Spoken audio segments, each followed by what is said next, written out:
Welcome to Country Living with 3 Dogs, the channel where we show you how to make it in the country, straight from city life.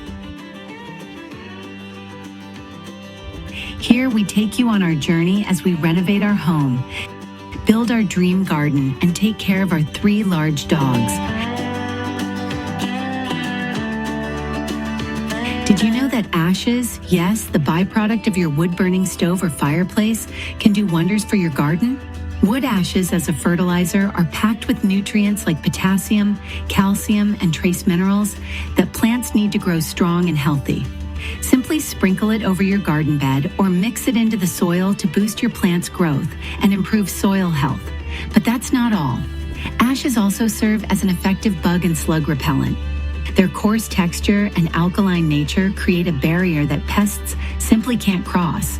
Whether you're battling snails or unwanted insects, a thin layer of ash around your plants can help keep your garden pest-free. And that's just the beginning. Check out this clickable video showing even more ways to harness the power of ashes for your garden and home, and stay tuned for more updates on our home renovation and country living adventures. Welcome to another video where today we are going to learn more about ash, a powerful fertilizer, especially in phosphorus and potassium, that is very good for our plants. Stay until the end of the video because you will be surprised by the 7 uses we can give it in the vegetable garden, in the garden, or for our plants. Ash can be obtained from several places. If you use a fireplace or wood heating, or even from burning prunings or remains, we can obtain a good amount of ash in a very short time. It is very important to keep in mind that ash must be obtained from untreated wood. Untreated wood or tree branches would work. No furniture, no treated pallets, treated wood, plastics, etc. Very important because that can be counterproductive and harm the use of ash on our plants. I'm going to tell you 7 ways to use it on our plants. Of course, as with everything, we must do it with caution and we must not abuse it so as not to produce imbalances in both the plants and the soil. One of the most common uses of ash is to combat snails and slugs. The ideal thing in this case would be to make a circle around the plant, protecting our crop from the passage of slugs and snails to prevent them from passing through where we have our crops. And this is because ash is salt and snails and slugs cause burns. The ideal thing in this case would be to prepare a good barrier of about 5 or 7 centimeters around the entire plant to avoid risks. And the only downside of this system is that in humid climates like mine or constant rain, it loses its effectiveness and we have to put it back. The second most common use, and the one in which ash is most often used, is as a natural fertilizer for our plants and for our soil. Although we have seen in many videos how to provide nitrogen and potassium, we were missing how to provide phosphorus to the soil naturally and at home. Yes, well, it is very important to spread ash generously over the bed, just after removing the crops and when preparing the bed for the new autumn or spring crops.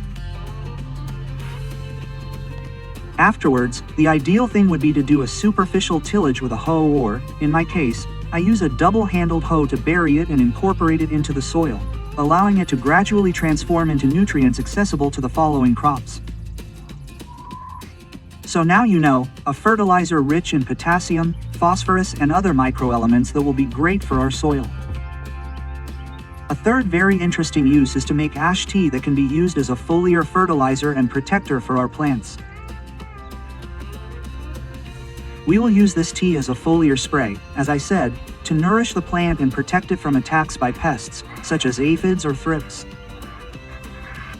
To prepare this ash tea, it is very important not to overdo the dosage. Therefore, we will use 1 part ash to 12 parts water. The problem is that if we overdo it, we can burn the plant.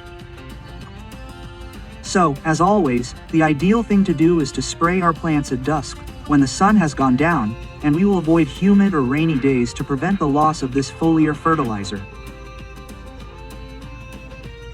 A fourth very interesting use of ash that few people know about plants, like marigold slurry, which is a fortifier against pests for our plants. We can use ash whenever we are going to plant plants that are sensitive to fungal attacks, diseases, or even pests. For example, with tomatoes. We have many problems with fungi. When preparing the soil, transplanting the tomatoes to their final location, when we dig the hole, we can add a small handful of ash.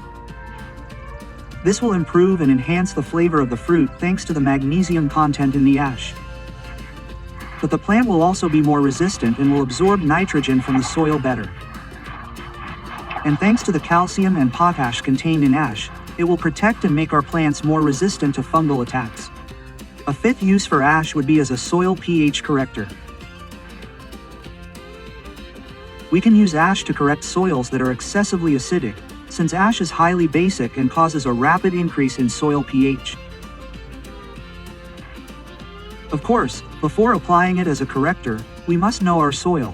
We should only apply it in these quantities if our soil is excessively acidic, since adding ash to these soils will unlock the nutrients and correct its acidity. Of course, in basic or alkaline soils this can cause us many problems. So as I say, it is very important to know your soil first. If we have a home composter in our garden, ashes are going to be a great option to add, as our nettle slurry or humus tea, since, thanks to the compounds in ashes, they increase and improve the microbiological environment, which helps us to decompose and make nutrients accessible to our plants. In this case, it will not be necessary to add large quantities and we can do it every so often. In addition, it provides oxygen to the compost. The seventh use, also very interesting, is that we can use ash to repel ants. In this case, we will do the same as with snails and sprinkle ash around the plant. Although this method is not 100% effective, in many cases it will work. In any case, the best method would be to find the anthill and sprinkle ash on it, on the anthill, since with ash the ants have difficulty moving and will eventually end up abandoning the nest. If you're looking for simple, natural ways to improve your home and garden, ashes are a hidden gem worth using. Check out our next video to see these tips in action and more creative ways to use ashes around your home. That's it for now. Follow us for more tips on the amazing uses of ash, gardening, and the best products for dogs who live in the country. We'll see you in the next one.